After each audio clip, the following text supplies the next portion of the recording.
सामाजिक विज्ञान विषय में आप सौનું हार्दिक स्वागत है। આપણે છેલ્લે પ્રકરણ 18ની અંદર કુલ પ્રથમ અને બીજો એમ બે ભાગમાં ભાવવૃદ્ધિના કારણો, ભાવ વધારાને નિયંત્રણમાં લેવાના ઉપાયો,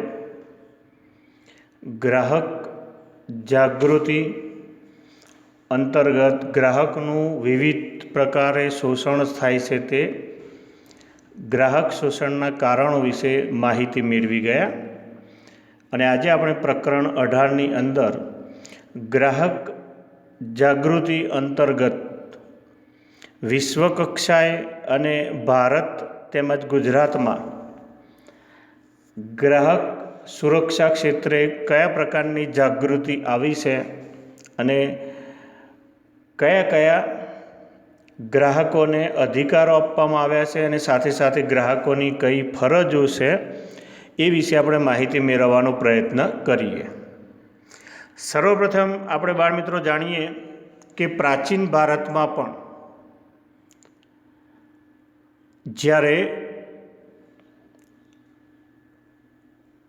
બજારની અંદર ઉદ્યોગો અને વેપાર દ્વારા ગ્રાહકો સાથે છેતરપિંડી થતી અથવા એમની સાથે દુરાચાર થતો અથવા એમનું શોષણ થતું અથવા તો તોલમાપ, ભેળસેળ કે વસ્તુમાં બનાવટ, આ બાબતે જે છે તે શિક્ષાત્મક કાર્યવાહી કરવા માટેની જોગવાઈનો ઉલ્લેખ જે છે તે મહાન કૌટિલ્ય જે થઈ ગયા એમને લખેલ અર્થશાસ્ત્રમાં થયેલ છે, જેણે આપણે ચંદ્રગુપ્ત મૌર્યના ગુરુ તરીકે ઓળખીએ છીએ।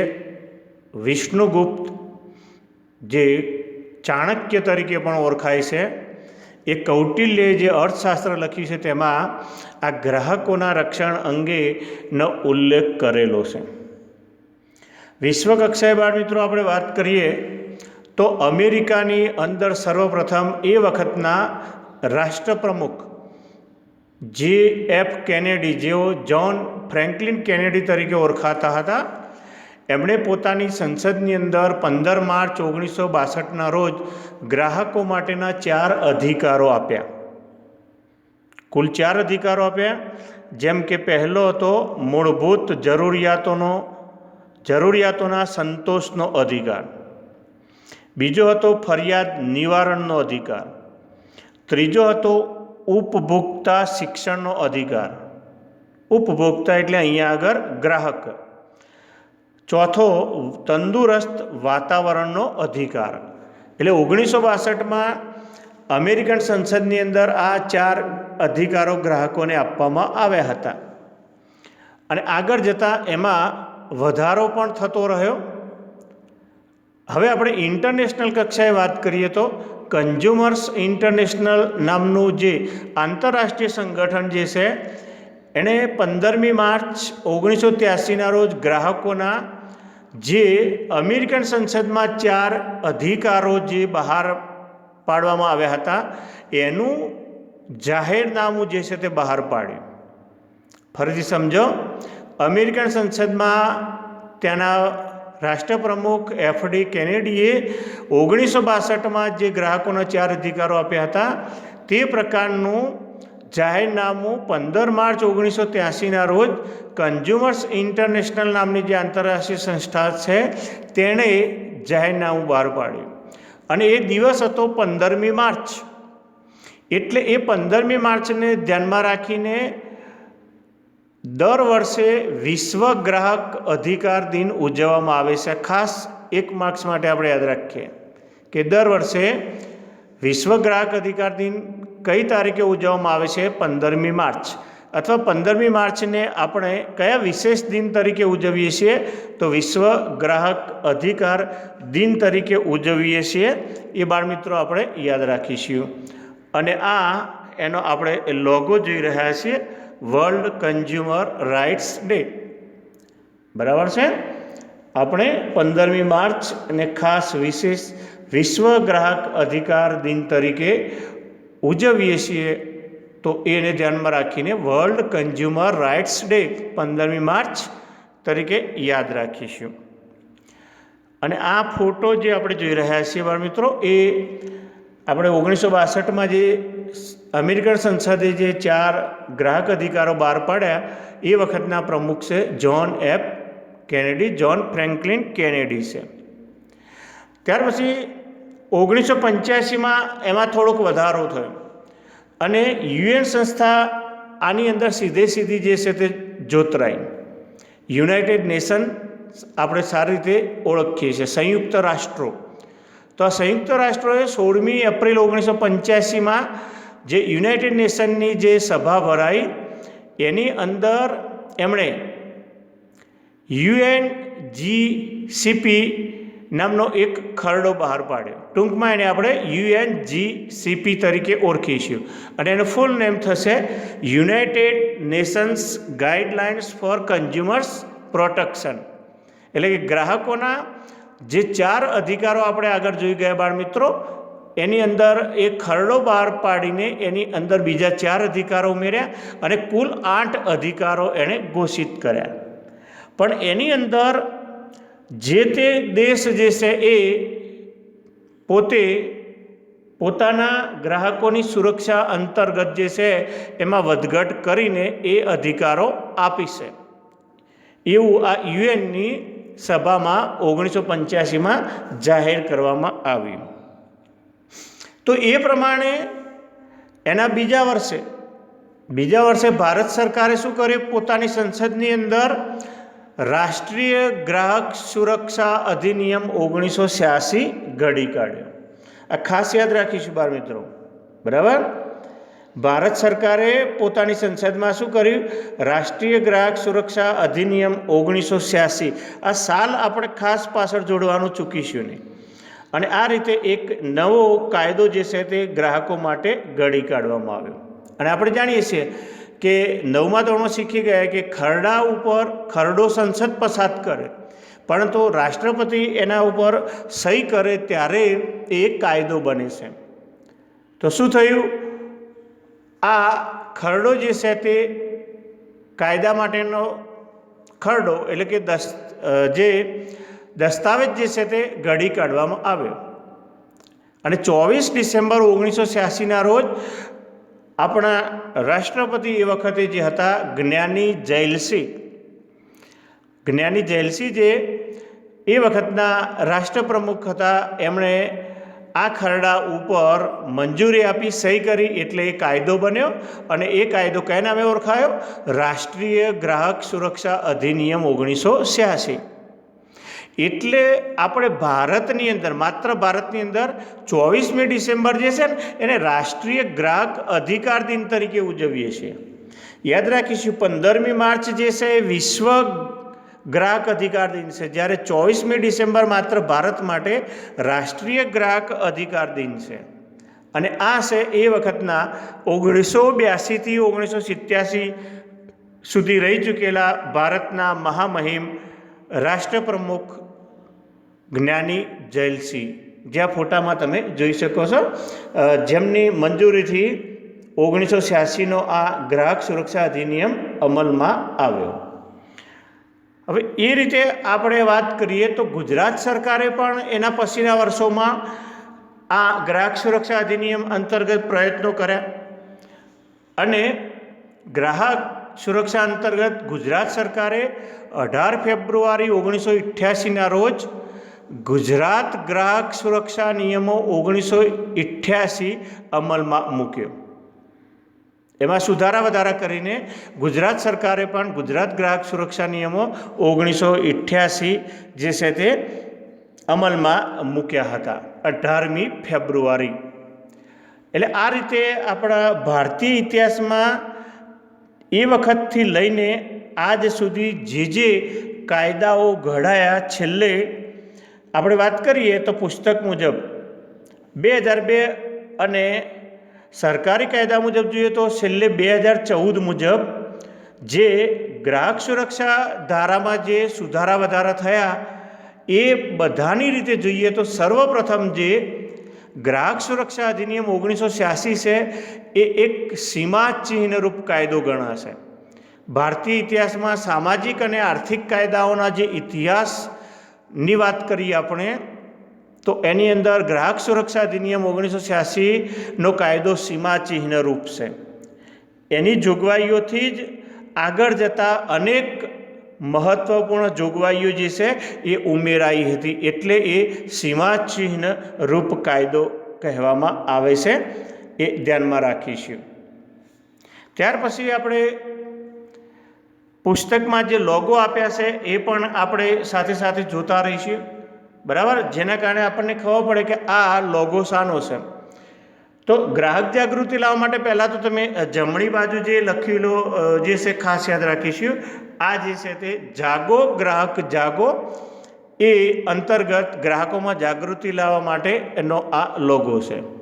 અને બાજુમાં જે છે હમણાં આપણે વાત કરી એ પ્રમાણે ગ્રાહક સુરક્ષા અધિનિયમ 1986 છે, જેણે ગ્રાહક તારીખમાં ગ્રાહકોના ઇતિહાસમાં બહુ જ સીમાચિહ્નરૂપ કાયદો ગણવામાં આવે છે. એ આપણે ખાસ યાદ રાખીશું, જેને લોકોપયોગી કાયદો પણ કહેવામાં આવે છે.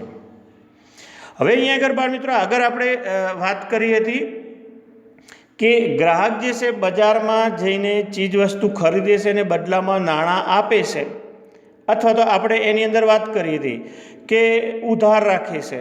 ઉધાર આપણા સંદર્ભમાં કહીએ તો ભાઈ વધારે કિંમત હોય, કોઈની પાસે વધુ પૈસા ના હોય, 500 રૂપિયાની કિંમત થઈ તો 200 રૂપિયા આપ્યા અને પછી એમ કહે છે કે ભાઈ 300 રૂપિયા બાકી છે, એ એની તને આપવા માટે હું બંધાયેલું છે, એવી બાંહેધરી આપું છું. ચૂકવવાની એ બાંહેધરી આપે છે, ત્યારે પણ એ ગ્રાહક બને છે. એટલે પૂરેપૂરી ચૂકવણી ન થઈ હોય, થોડીક જ ચૂકવણી થઈ હોય તો પણ એ ગ્રાહક છે, આપણે ખાસ ધ્યાનમાં રાખીશું.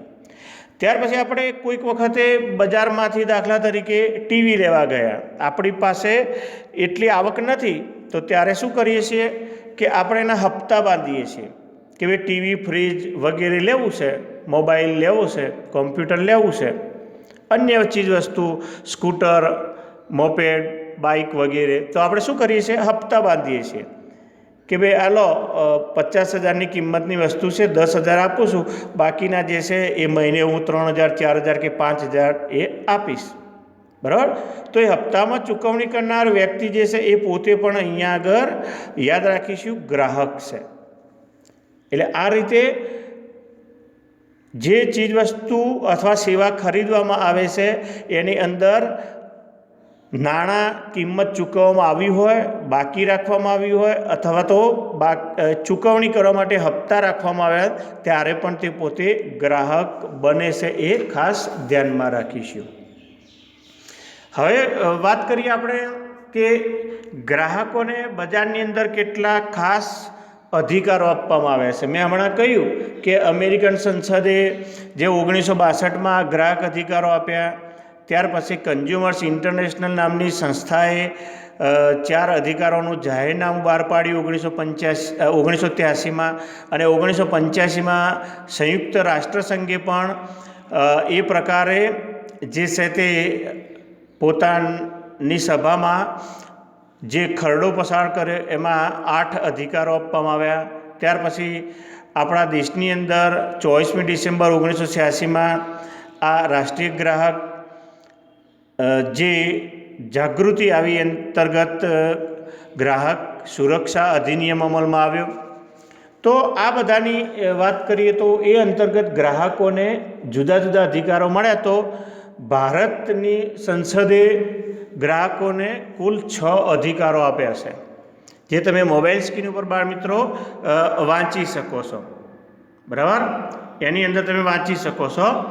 સલામતીનો અધિકાર છે પહેલો, બીજો માહિતી મેળવવાનો અધિકાર, વસ્તુની પસંદગીનો અધિકાર, ગ્રાહક રજૂઆત કરી શકે તેનો અધિકાર, પોતે જે ફરિયાદ કરી છે એ ફરિયાદ નિવારણનો અધિકાર, અને ગ્રાહક શિક્ષણનો અધિકાર. તો આટલા અધિકાર આપવામાં આવ્યા છે. કે પહેલો આપણે જોઈએ સલામતીનો અધિકાર બાળ મિત્રો, કે આપણે જે ચીજવસ્તુ કે સેવા બજારમાંથી મેળવીએ છીએ એ ગ્રાહકના જાન સામે જોખમી હોય અથવા આરોગ્યને હાનિ કરતા હોય. દાખલા તરીકે ખાદ્ય ચીજવસ્તુઓ છે એ જો એની ડેટ એક્સપાયરી ડેટ થઈ ગઈ હોય તો એ આરોગ્યને નુકસાન કરે છે. તમે બજારમાંથી કોઈ પાણીનો પંપ લાવ્યા હો, મોટર લાવ્યા હો, ગીઝર લાવ્યા હો, પ્રેશર કુકર લાવ્યા હોય તો આવી વસ્તુઓ જે છે એ વસ્તુઓ ક્યારેક આપણા જાન સામે જે છે જોખમી બને છે, તો એની સામે સલામતી કે રક્ષણ મેળવવાનો અધિકાર છે. બીજો જે છે વસ્તુઓની માહિતી મેળવવાનો, કે બજારની અંદર અનેક પ્રકારની ચીજવસ્તુઓ આપણને મળતી હોય છે, તો એમાં એ છેતરપિંડીનો ભોગ ન બને એટલા માટે ગ્રાહક જે છે તે પોતે પોતાની બુદ્ધિથી, જવાબદારીથી વસ્તુ ખરીદી શકે એટલા માટે એને પહેલાં તો બજારમાં એ ચીજવસ્તુ મળે છે જાહેર ખબર દ્વારા માહિતી મળે. ત્યાર પછી જે વસ્તુ વેચાવાની છે એના પેકિંગ ઉપર જે વિવિધ પ્રકારની માહિતી જે જોઈએ એ માહિતી આપેલી હોય, તો આ બધી જ માહિતી મેળવવાનો ગ્રાહકને અધિકાર છે. પછી વસ્તુની પસંદગી કરવાનો અધિકાર. આજે આપણે જાણીએ છીએ કે જે આપણને ચીજવસ્તુ જોઈએ એની અસંખ્ય વૈવિધ્યપૂર્ણ ચીજવસ્તુઓ મળે છે. આજે મોબાઈલ કોઈ એક જ કંપની બનાવતી નથી, કોમ્પ્યુટર કોઈ એક જ કંપની બનાવતી નથી, બરાબર, ટીવી કોઈ એક જ કંપની બનાવતી નથી. એટલે વૈવિધ્યપૂર્ણ અસંખ્ય વસ્તુઓ મળે છે, બરાબર.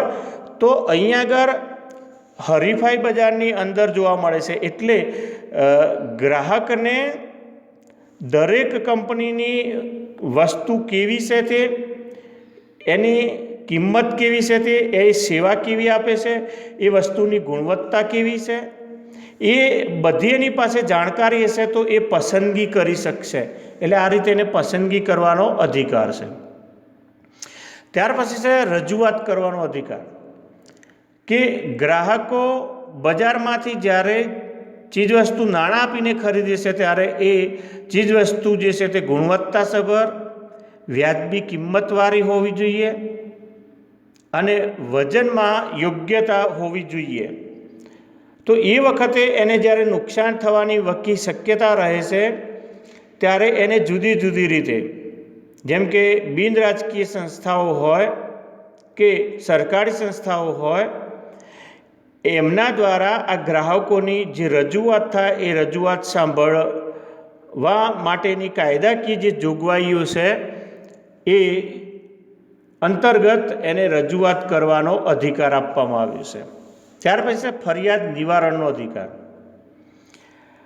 આપણે જાણીએ છીએ કે ગ્રાહકને જો વસ્તુ મેળવ્યા પછી એને નુકસાન થયું છે અથવા એને એમ લાગે કે પોતાનું શોષણ થઈ રહ્યું છે તો તેની સામે એ પોતે ફરિયાદ કરી શકે છે. પરંતુ ફરિયાદ કર્યા પછી જ્યાં સુધી એનું નિવારણ ના આવે ત્યાં સુધી ગ્રાહકને થયેલ નુકસાનનું વળતર મળી શકતું નથી. તો એણે જે ફરિયાદ કરી કે ભાઈ મને આ વસ્તુ જે છે એ જે પ્રમાણે ગેરંટી આપવામાં આવી હતી એ પ્રમાણેની નથી, તો મને વળતરમાં એ વસ્તુ જે છે તે બદલી આપો અથવા એ વસ્તુ પાછી લઈ લો અને એના બદલે મને નવી વસ્તુ આપો, અથવા તો સામે જેટલા પૈસા હતા એ પૈસા પાછા આપો, અથવા તો ચાર્જ લીધા વગર એ વસ્તુ જે છે મને રિપેરિંગ કરી આપો. તો એની જે આ ફરિયાદ છે ને એ ફરિયાદ પોતે કરે તો છે, પણ એનો યોગ્ય નિકાલ આવે, નિવારણ આવે, એટલે એનો પણ એને અધિકાર આપવામાં આવે છે. અને છેલ્લો છે ગ્રાહક શિક્ષણ મેળવવાનો અધિકાર, કે ગ્રાહક જે છે બજારની અંદર જે કંપનીઓ એને ચતુરાઈપૂર્વક જે છે તે એને પોતાની વસ્તુ ખરીદવા માટે પ્રલોભનો આપે છે, છેતરપિંડી કરે છે, તો એવા સમયે જો એની પાસે જાણકારી હશે, માહિતી હશે, એને ગ્રાહક તરીકેનું જ્ઞાન હશે, તો એ ચતુરાઈપૂર્વક પોતે એ વસ્તુ ખરીદી શકશે. ખાસ કરીને ગ્રામ્ય વિસ્તારના ગ્રાહકો જે છે એ આ પોતાના અધિકારો જે આપવામાં આવે છે એના વિશે જે અજાગૃત હોય છે અને એના કારણે એમનું ગ્રાહક શોષણ વધારે થતું હોય છે. એટલે આ ગ્રાહક શિક્ષણ અંગેના કાર્યક્રમો જે છે તે શાળા કક્ષાએ, કોલેજ કક્ષાએ અથવા વિવિધ જે બિન રાજકીય સંસ્થાઓ છે એમના દ્વારા ગ્રાહકો સુધી એનું શિક્ષણ પહોંચે કે તમને કયા અધિકારો આપવામાં આવે છે, તમારી કઈ ફરજો છે, એની ચર્ચા સભાઓ કરવામાં આવે, એના વિવિધ પ્રદર્શનો કરવામાં આવે, એની કાર્ય શિબિરો ગોઠવવામાં આવે અને આ રીતે એમને ગ્રાહક શિક્ષણની તાલીમ પૂરી પાડવા માટેનો પણ એમને અધિકાર આપવામાં આવ્યો છે. એટલે એ પણ યાદ રાખીશું. તો આ રીતે સલામતીનો અધિકાર, માહિતી મેળવવાનો અધિકાર, પસંદગીનો અધિકાર, રજૂઆત કરવાનો અધિકાર, ફરિયાદોના નિવારણનો અને ગ્રાહક શિક્ષણનો અધિકાર એ ખાસ ધ્યાનમાં રાખીશું. હવે આપણે જાણીએ છીએ કે સિક્કાની હંમેશા બે બાજુ હોય છે બાળ મિત્રો. સિક્કાની બે બાજુ હોય તો અહીંયા આગળ આપણે ગ્રાહક તરીકે બે બાજુઓની વાત કરીએ તો જ્યારે એને અધિકારો, હકો મળે છે ત્યારે ગ્રાહકે પોતે પોતાની જવાબદારીઓ કે ફરજો પણ નિભાવવી જોઈએ અને એના પ્રત્યે એને સજાગ રહેવાનું છે. જો એ પોતે જાતે જ સજાગ રહેશે તો એના કારણે એ છેતરપિંડીનો ભોગ બનશે નહીં અથવા તો પ્રમાણમાં એને ઓછું નુકસાન જશે. તો અહીંયા આગળ બાળ મિત્રો આપણે પહેલી વાત કરીએ કે વસ્તુની કિંમત, ગુણવત્તા, વેચાણ પછીની સેવા, ગેરંટી, આ બધું જે છે ને એ તમારે વસ્તુ ખરીદતા પહેલાં તપાસી લેવા જોઈએ. અને ખાસ આ યાદ રાખીએ કે ચીજવસ્તુઓ હંમેશા કેવી ખરીદવી જોઈએ? તો BIS, ISI કે એગમાર્ક માર્કાવાળી જે ચીજવસ્તુઓ ખરીદવી જોઈએ. તમારા મોબાઈલ સ્ક્રીન ઉપર ડાબી બાજુએ બાળ મિત્રો જે તમે જોઈ શકો છો, પહેલો જે છે તે BISનો જે માળખો જે છે તે, બરાબર, બ્યુરો ઓફ ઇન્ડિયન સ્ટાન્ડર્ડ. બીજો જે છે તમે જો ISIનો માળખો છે, બરાબર, ઇન્ડિયન સ્ટાન્ડર્ડ ઇન્સ્ટિટ્યૂટ. તો અને એ ઉપરાંત છેલ્લો તમે જુઓ આ એગમાર્કનો માળખો છે ભારત સરકારનો. તો આ માર્કાઓ જે ચીજવસ્તુઓ પર આપ્યા હોય એવી જ ચીજવસ્તુઓનો આપણે ખરીદવાનો આગ્રહ રાખવો જોઈએ, કારણ કે એ ખરીદતી વખતે એ ભરોસાપાત્ર ચીજવસ્તુઓ છે કે ખરીદશો તો એમાં એની અંદર જે લખેલી બાબતો જે છે, કિંમત હોય, ગુણવત્તા હોય, વજન હોય, બરાબર, એ બધી બાબતોની રીતે એ ભરોસાપાત્ર છે. માટે એવી ચીજવસ્તુઓ ખરીદવી જોઈએ. પછી વસ્તુ જ્યારે ખરીદો ત્યારે એની માહિતી મેળવવાનો આગ્રહ રાખવો જોઈએ. તમે ખરીદો એ પહેલાં બજારની અંદર, આજે તો જુઓ ઇન્ટરનેટ ઉપર તમે સર્ચ કરો તો જે વસ્તુનું નામ લખો એની કંપનીની તમામ વિગતો જે છે, એ વસ્તુ કેવી રીતે બની છે, ક્યાં બની છે, કઈ રીતે બની છે, બધી જ માહિતી આવી જતી હોય છે. ત્યારે સૌથી મહત્ત્વની બાબત જે છે તે કે તમે વસ્તુ કે સેવા જે મેળવો એનું પાકું બિલ, અસલ રસીદ જે છે એ લેવાનો અચૂક આગ્રહ રાખવો જોઈએ. તમે ગ્રાહક સુરક્ષામાં ગયા કે ભાઈ મને જે ચીજવસ્તુ મળી છે એનું પૂરેપૂરું વળતર મળતું નથી, એની અંદર ભેળસેળ થઈ છે, એ તો એક્સપાયરી ડેટવાળી છે, એને મારી જોડેથી વધારે પૈસા લીધા છે, આ બધી જે બાબતો જે છે એ બિલની અંદર આવી જતી હોય છે. હવે ગ્રાહક સુરક્ષા મંડળમાં તમે ફરિયાદ કરો ત્યારે તમારી પાસે પાકું બિલ જ નહીં હોય તો તમે ફરિયાદ કરી શકતા નથી. તો એવા વખતે તમે એ જ કંપનીની આ જ ચીજવસ્તુ આટલા રૂપિયામાં લીધી છે એની સાબિતી પાકું બિલ જ છે, તો એ પાકું બિલ જે છે ખરીદવાનો આગ્રહ રાખવો જોઈએ.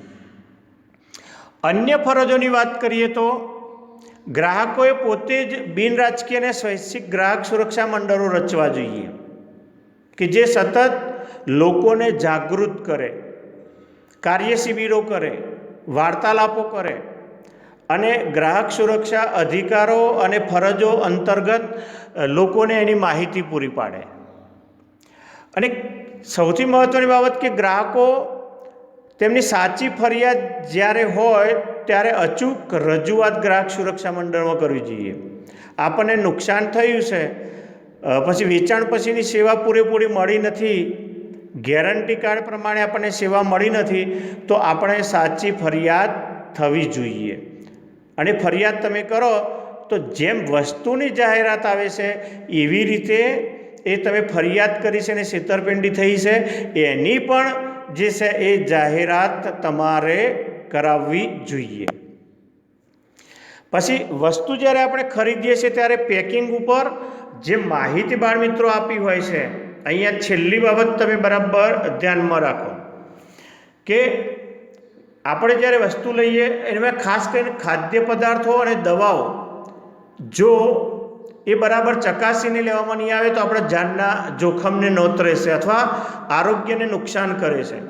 એટલે આ બંને ખરીદતી વખતે ખાસ કરીને એની કિંમત, એનું પેકિંગ ક્યારે તૈયાર થયું છે, એનું ચોખ્ખું વજન, એની એક્સપાયરી ડેટ એટલે કે અંતિમ તિથિ, કોણે બનાવી છે એટલે કે ઉત્પાદકનું નામ, એની ફેક્ટરી ક્યાં આવેલી છે, એનું સરનામું, આ બધી જ બાબતો ચકાસી લેવી જોઈએ જેથી કરીને ખબર પડે કે ખરેખર આ જ કંપની આ પ્રકારની વસ્તુ બનાવે છે.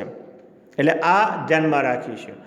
જેમ કે આપણે એક ઉદાહરણ લઈએ કે અહીંયા આગળ આપણે એક કોઈ કંપનીની ચીજ વસ્તુ લીધી છે, તો હવે એ વસ્તુ તમારી સામે જે છે એની ઉપર તમામ પ્રકારની વિગતો જે છે બાળ મિત્રો આવી જવી જોઈએ. હમણાં આપણે વાત કરીએ એ પ્રમાણે તો અહીંયા આગળ એણે વસ્તુ બનાવવા માટે શાનો ઉપયોગ કર્યો છે એ બધી જ વિગતો અહીંયા કોઠામાં આપેલી હોય છે.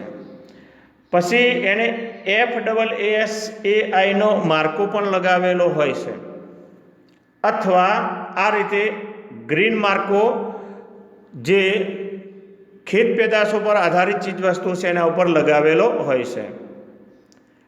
હવે એની અંદર હમણાં આપણે વાત કરીએ એ પ્રમાણે તમે જુઓ કે અહીંયા આગળ વસ્તુ તૈયાર થઈ છે પણ તમે જુઓ એને એ વસ્તુ ક્યારે બની એની ડેટ, તારીખ લખી નથી, તમે જોઈ શકો છો બરાબર.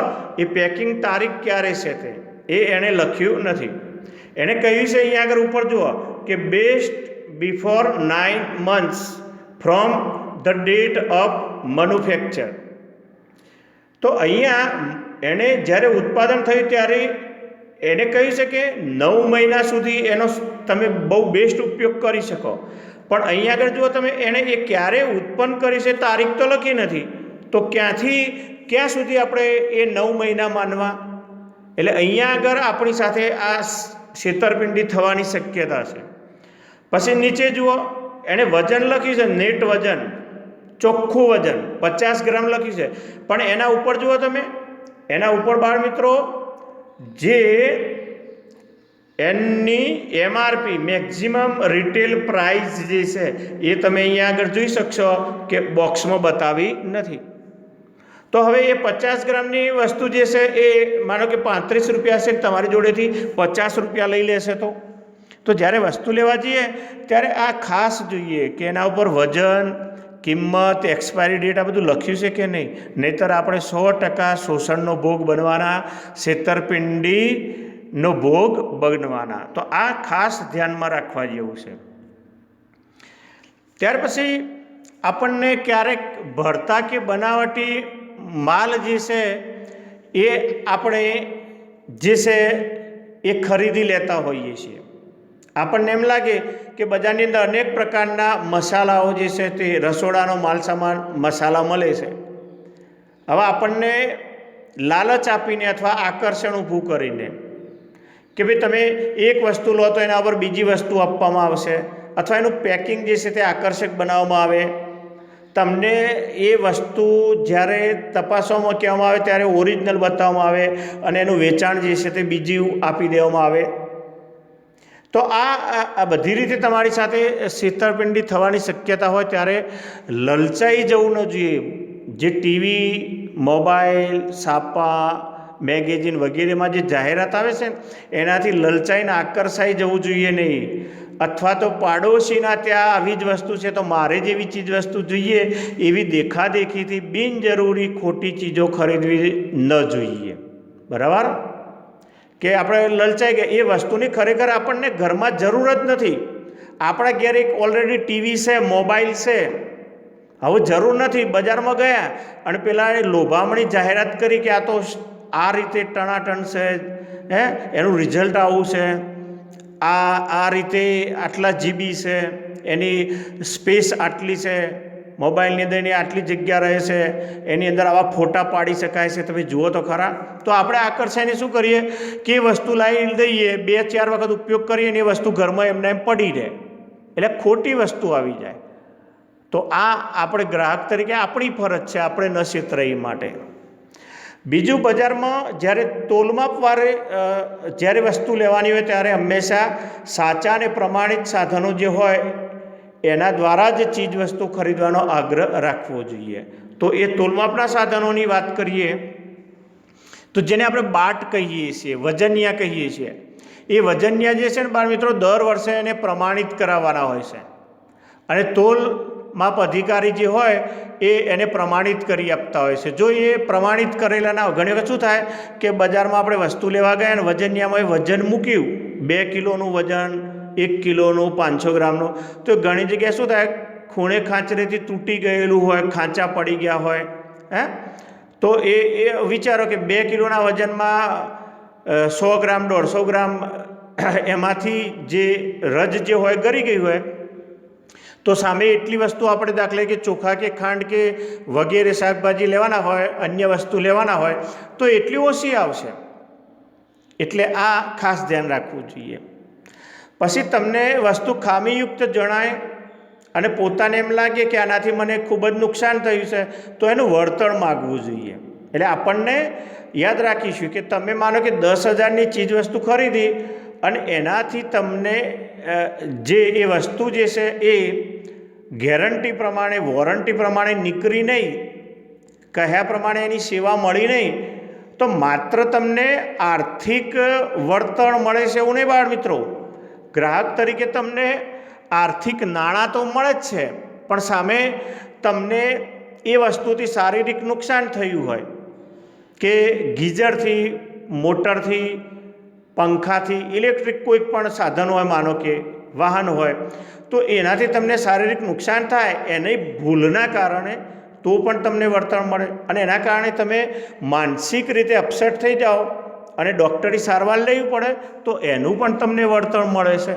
તો આ બધું આપણે માગવું જોઈએ. આપણે જ્યારે માગતા થઈશું ત્યારે બજારની અંદર વેપારી ઉત્પાદકો જે છે એ તમારા માટે યોગ્ય ચીજ વસ્તુઓ જે છે તે બનાવશે અને એ તમને જે નુકસાન થયું એનું વર્તમાનપત્રોમાં મેં હમણાં કહ્યું એ પ્રમાણે જણાવવું જોઈએ કે ભાઈ આ રીતે ગ્રાહકોનું શોષણ થાય છે.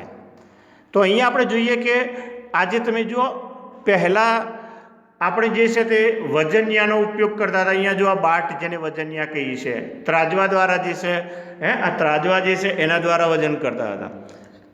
પછી તોલમાપના અનેક જે છે તમે જુઓ કે અનેક મશીનો આવી ગયા છે, તમે જુઓ બરાબર છે. આ નવા તોલમાપના ઇલેક્ટ્રિક મશીનો આવી ગયા છે કે જેમાં રીડિંગ જે છે, પહેલાં શું થતું કે 2 કિલોનું વજન મૂકતા સામે ત્રાજવું નમતું, તો આપણને થતું કે ચલો હવે 2 કિલો વજનનું વસ્તુ મળી ગઈ.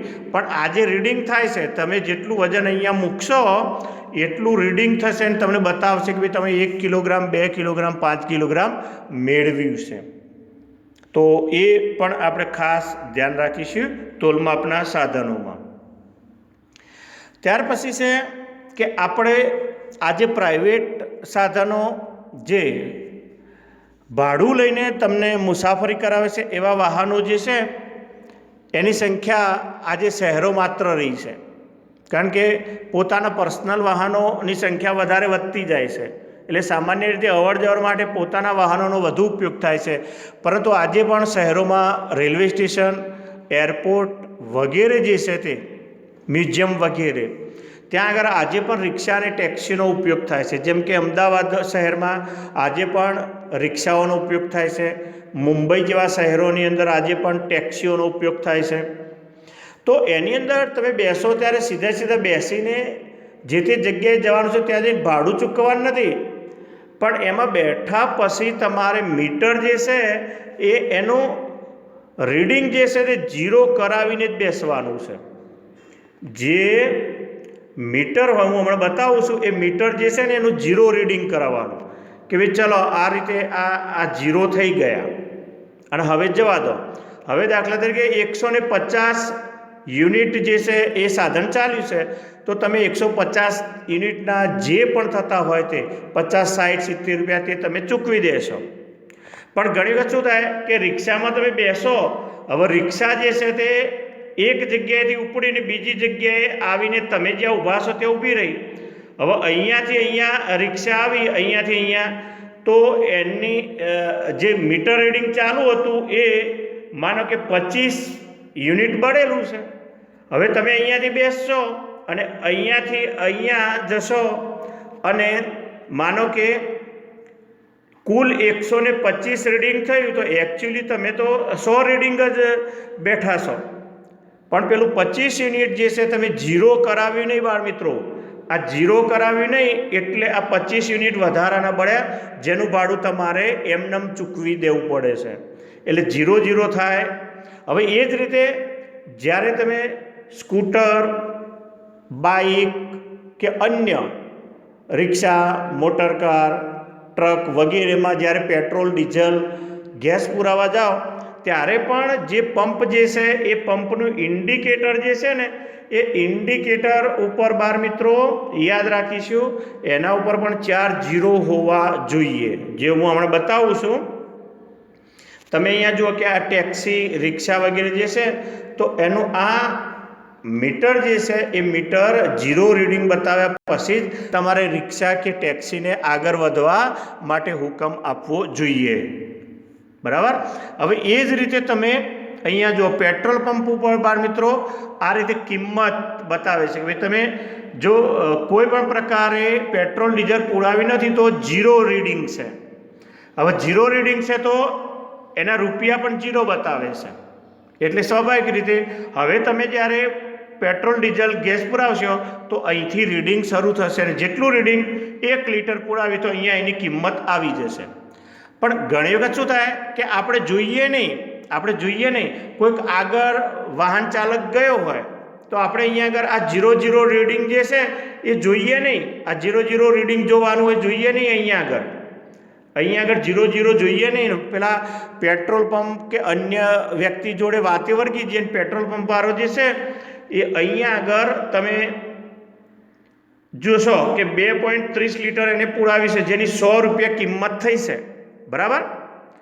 તો હવે શું થશે, હવે એમને પંપ ચાલુ થશે, ઇન્ડિકેટર ચાલુ થશે અને તમે જેટલું માનો કે ઉપર એટલું બીજું તમે 100 રૂપિયાનું પેટ્રોલ અહીંયા પૂરેલું છે, બીજું 200 રૂપિયાનું કે ચલો ભાઈ મને 200 રૂપિયાનું પેટ્રોલ પૂરી આપો, તો એ શું થશે, 100 રૂપિયાનું તો ઓલરેડી કોઈકને આગળ આપ્યું છે એ જ અહીંયા આગળ બતાવે છે અને બીજું રીડિંગ થશે જે તમે માત્ર 100 રૂપિયાનું જ મેળવશો.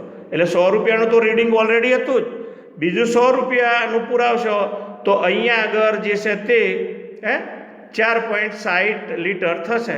એટલે તમને એમ લાગશે કે મેં 200 રૂપિયાનું પેટ્રોલ જે છે એ 4.60 પુરાવી દીધું, પણ વાસ્તવમાં તમને 100 રૂપિયાનું જ આટલું મળ્યું છે. એટલે આપણે આ ખાસ પેટ્રોલ પંપ ઉપર ઇન્ડિકેટર ઉપર આ 0 જે છે ને એ ખાસ જોઈને જ તમારે એ ભરાવવું જોઈએ. પછી આપણને ગેસ સિલિન્ડર, જ્યારે ગેસ સિલિન્ડર લાવીએ ત્યારે એનું સીલ તપાસી લેવું જોઈએ કે ભાઈ તોડેલું તો નથી ને, એ પણ ખાસ જોવું જોઈએ. પછી જ્યારે કેરોસીન લેવા જઈએ ત્યારે એનું માપિયું જે છે, માપિયામાં ફીણ નીચે બેસી જાય પછી જ એને એ ભરાઈ જાય પછી જ આપણે એ લેવાનો આગ્રહ રાખવો જોઈએ.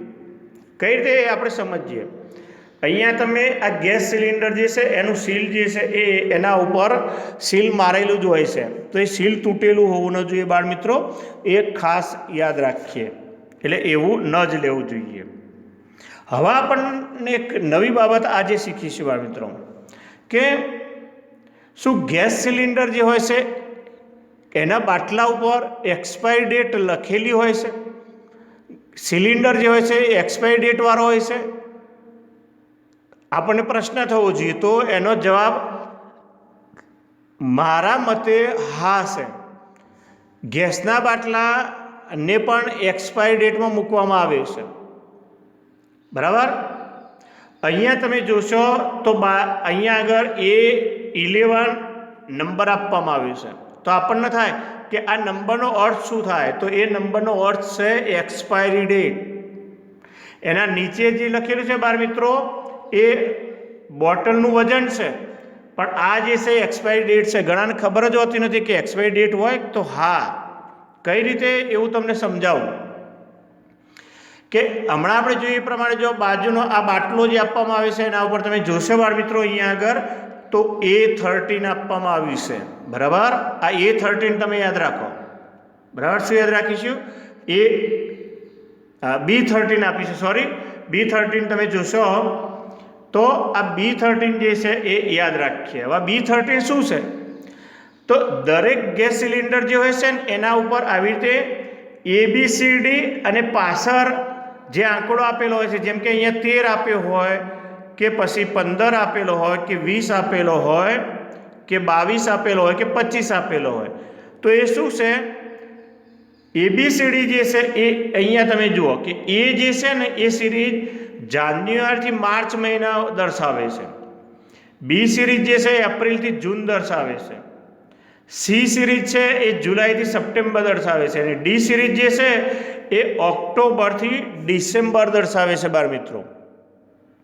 હવે અહીંયા બી છે એટલે બીમાં શું આવશે કે ભાઈ એપ્રિલથી જૂન મહિનો દર્શાવે છે બી, અને 13 એ શું દર્શાવે છે? વર્ષ દર્શાવે છે 2013. મતલબ એ બાટલાની અવધિ જે છે આખર તિથિ જેને કહીએ છીએ આપણે, અંતિમ તિથિ કહીએ છીએ, એ એની પૂરી થઈ ગઈ. એટલે અહીંયા આગળ જૂન 2013 પછી એ બોટલનો ઉપયોગ કરી શકાતો નથી, અને એના પછી જો ઉપયોગ કરવામાં આવે તો એ આપણા માટે જોખમકારક છે, એ સમજીને ચાલવું જોઈએ. એટલે હવે બાળ મિત્રો તમે અથવા તમારા વાલી જ્યારે આવી રીતે ગેસ સિલિન્ડર લેવા જાય તો આ જે ત્રણ જે પ્લેટો આપેલી છે બાળ મિત્રો, એ 3 પ્લેટોની અંદરની બાજુએ આ એક પ્લેટ તમે જોઈ શકો છો, બરાબર. એ રીતે આ એક પ્લેટ છે, આ બીજી છે અને આ ત્રીજી. તો ગમે તેની અંદરની બાજુએ આ એક્સપાયરી ડેટ લખેલી હોય છે, એટલે બાળ મિત્રો આપણે ખાસ ધ્યાનમાં રાખીશું. અહીંયા આગળ તમે જો મેં વાત કરી કે કેરોસીનમાં અહીંયા આગળ જે આ માપિયું જે છે એ માપિયામાં શું થાય કે જ્યારે કેરોસીન ભરાય એની અંદર ત્યારે ફોર્સથી એની અંદર પડતું હોય તો એ વખતે આવી રીતે ફીણ વળી જાય. હવે ફીણ વળે એટલે આટલું તો ઉપર ફીણ આવી જાય, એટલે નીચે આટલું જ પ્રવાહી હોય છે, અને એ પછી તમને આપી દેવામાં આવે આ રીતે, જો આ રેડી દે એટલે તમને શું લાગે કે આ પૂરેપૂરું માપિયામાંથી તમને મળ્યું, પણ વાસ્તવમાં પૂરેપૂરું વજન તોલ મળતું નથી. એ ધ્યાનમાં રાખીશું. હવે આ બધામાંથી બચવા માટે ગ્રાહક સુરક્ષાના ઉપાયો તરીકે ત્રિસ્તરીય અર્ધ ન્યાયી અદાલતો જે છે એ આપણા દેશની અંદર શરૂ કરવામાં આવી છે. અને હમણાં આપણે કહ્યું ને કે રાષ્ટ્રીય ગ્રાહક સુરક્ષા અધિનિયમ 1986 અમલમાં આવ્યો છે, તો એણે શું કર્યું છે કે રાષ્ટ્રીય ઉપભોક્તા આયોગની રચના કરી છે, જેને કેન્દ્રીય ગ્રાહક સુરક્ષા કાઉન્સિલ કહેવામાં આવે છે, અને રાજ્ય કક્ષાએને રાજ્ય ઉપભોક્તા આયોગ કહેવામાં આવે છે. અને એ જે છે એ દ્વારા લોકોને ન્યાય આપવાનો પ્રયત્ન થાય છે. અને એ અંતર્ગત તમે જુઓ રાષ્ટ્રીય ગ્રાહક તકરાર પંચ દ્વારા 3 સ્તરીય અદાલતો ઊભી કરવામાં આવી છે. જિલ્લા કક્ષાએ જિલ્લા ફોરમ, રાજ્ય કક્ષાએ રાજ્ય કમિશન, રાષ્ટ્રીય કક્ષાએ રાષ્ટ્રીય કમિશન. હવે એની અંદર જિલ્લા ફોરમ જે છે એની અંદર બાળ મિત્રો જે છે ને એ 20 લાખ રૂપિયા સુધીના વળતરના દાવાઓ જે છે એ કરવામાં આવે છે. અને એની અંદર 30 દિવસમાં તમે જો એ નિર્ણય તમને યોગ્ય ન લાગે અને નારાજ હો તો 30 દિવસમાં રાજ્ય કમિશન જે એના પછીનું છે એની અંદર તમે તમારી અપીલ ટ્રાન્સફર કરી શકો છો. અને જિલ્લા ફોરમમાં જોઈએ તો હાલમાં ભારતમાં યાદ રાખીએ 571 જિલ્લા ફોરમો જે છે કાર્યરત છે, એ યાદ રાખીશું. હવે બીજું છે રાજ્ય કમિશન, જેને રાજ્ય ફોરમ પણ કહેવામાં આવે છે. તો રાજ્ય ફોરમની અંદર આપણા દેશની અંદર 35 રાજ્ય ફોરમો જે છે હાલમાં કાર્યરત છે અને એની અંદર 20 લાખથી 1 કરોડ રૂપિયા સુધીના વળતરના દાવા કરી શકાય છે અને એ માટે નિર્ધારિત ફી ભરવાની હોય છે. હવે પહેલાંની જેમ જિલ્લા ફોરમથી તમે નારાજ હોવ તો 30 દિવસમાં રાજ્ય કમિશનમાં તમે અપીલ કરી શકો છો. એવી રીતે અહીંયા આગળ 30 દિવસની અંદર તમે 35,000 રૂપિયા ડિપોઝિટ ભરીને રાષ્ટ્રીય કમિશનમાં અપીલ કરી શકો છો. જિલ્લા ફોરમમાંથી રાજ્ય કમિશનમાં તમે અપીલ કરવી હોય તો 25,000 ડિપોઝિટ ભરવાની. રાજ્ય કમિશનમાંથી રાષ્ટ્રીય કમિશનમાં તમારે અપીલ વધારવી હોય, ફરિયાદ આગળ લઈ જવી હોય તો તમારે 35,000 ડિપોઝિટ ભરવાની હોય છે. અને છેલ્લું જે છે રાષ્ટ્રીય કમિશન, જ્યાં 1 કરોડથી વધુ વળતરના દાવાઓ જે છે એ તમારે કોર્ટ ફી ભરીને એ દાખલ કરવાના હોય છે. અને એમાં 5 સભ્યોની જે બેન્ચ હોય એ આ રાષ્ટ્રીય કમિશન સંભાળતી હોય છે. હવે અહીંયા આગળ રાજ્ય કમિશન અને રાષ્ટ્રીય કમિશન શક્ય એટલો વહેલો જે છે ને એ અરજી દાખલ કરી હોય એનાથી 90 દિવસમાં એમણે એનો ઉકેલ લાવી દેવાનો હોય છે. 90 દિવસમાં, બરાબર. અને પહેલાંની જેમ હવે અહીંયા આગળ શું છે કે અહીંયા આગળ તો છેલ્લું રાષ્ટ્રીય કમિશન આવી ગયું, તો હવે તમને અન્યાય થયેલું લાગે અથવા તમે નારાજ હોવ, તમને વળતર મળી નથી, તો તમે શું કરી શકો? તો આપણા દેશની અંતિમ અદાલત જે છે, બરાબર, જેને આપણે સર્વોચ્ચ અદાલત કહીએ છીએ, તો એની અંદર તમે છેલ્લે પોતે અપીલ કરી શકો છો. બધાની અંદર 30 દિવસમાં એ પોતાની અરજી ટ્રાન્સફર કરવાની હોય છે, આપણે ધ્યાનમાં રાખીએ. એટલે આ રીતે છેલ્લે તમે સર્વોચ્ચ અદાલતમાં પણ જઈને ગ્રાહક તરીકે ન્યાય મેળવી શકો છો. હવે અહીંયા આગળ જે લોકો BPL કાયદા હેઠળની વ્યક્તિ હોય, સિનિયર સિટીઝન હોય, વિકલાંગ વ્યક્તિઓ હોય, આપણે આગળ જોઈ ગયા છે BPL, બરાબર છે. અને સિનિયર સિટીઝન્સ કે જેઓ 60 વર્ષની ઉપરની ઉંમરના લોકો જે છે તે, અને વિકલાંગ વ્યક્તિઓ, બરાબર, તો એમણે જે છે ને કેટલીક શરતોને આધીન ફી ભરવામાંથી મુક્તિ આપવામાં આવે છે અને એમના માટે જિલ્લા મફત કાનૂની સેવા પૂરી પાડવામાં આવે છે. તો અહીંયા સુધી આપણે બાળ મિત્રો આ જે શીખ્યા એને સમજવાનો પ્રયત્ન કરો, ફરીથી વાંચવાનો પ્રયત્ન કરો અને એની અંદરથી જે ટૂંકા પ્રશ્નો જેવું આવે તે યાદ રાખવાનો પ્રયત્ન કરો. એવી આશા સાથે સૌનો આભાર. જય હિન્દ,